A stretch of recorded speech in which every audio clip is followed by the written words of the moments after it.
Mahasiswa Universitas Muhammadiyah Riau, Prodi Manajemen semester 2 dengan NIM 2303044443. Tujuan saya membuat video ini untuk memenuhi tugas UTS dari mata kuliah pengantar manajemen yang diampu oleh Bapak Iqbal Ahmad SE, MM.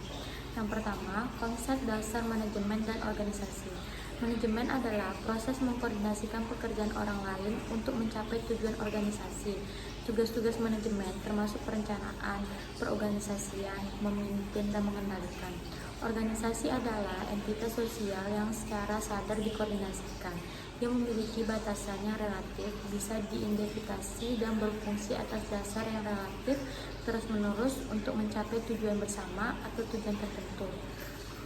Struktur organisasi mencakup hierarki, pembagian kerja, dan koordinasi kegiatan. Yang kedua, manajer dalam kegiatan manajemen. Manajer adalah individu yang bertanggung jawab untuk merencanakan, mengorganisasi, memimpin, dan mengendalikan aktivitas-aktivitas dalam organisasi.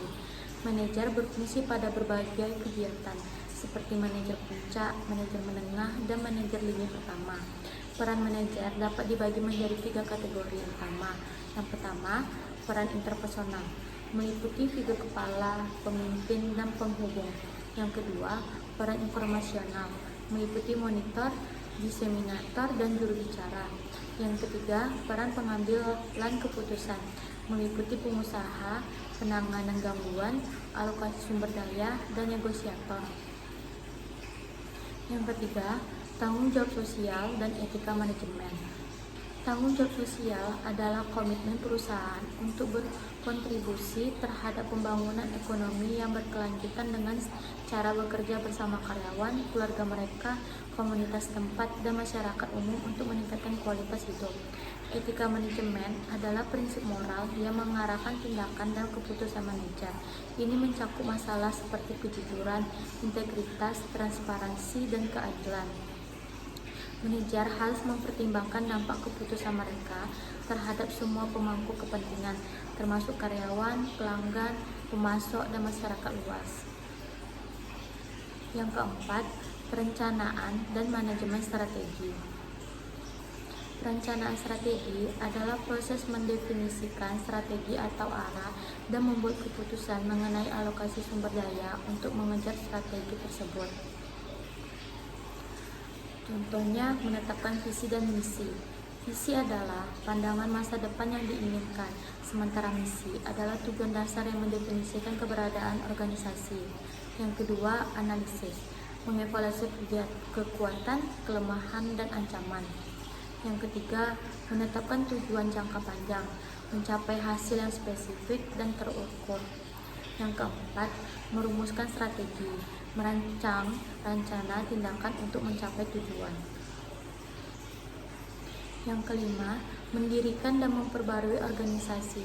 Mendirikan organisasi melibatkan pengembangan struktur organisasi, proses, dan budaya yang mendukung tujuan strategi. Langkah-langkah utama termasuk penentuan struktur organisasi, membuat hierarki dan menetapkan departemen serta peran.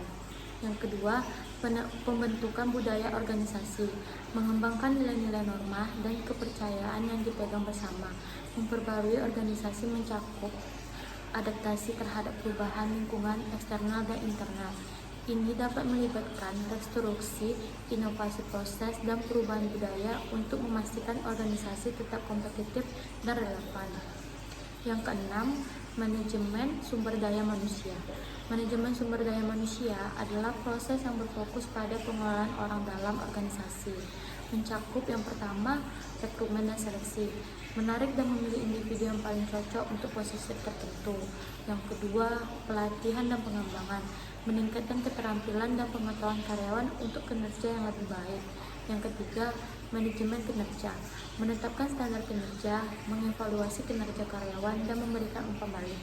Yang keempat, kompensasi dan benefit, menyediakan gaji, tunjangan, dan insentif yang adil untuk memotivasi karyawan.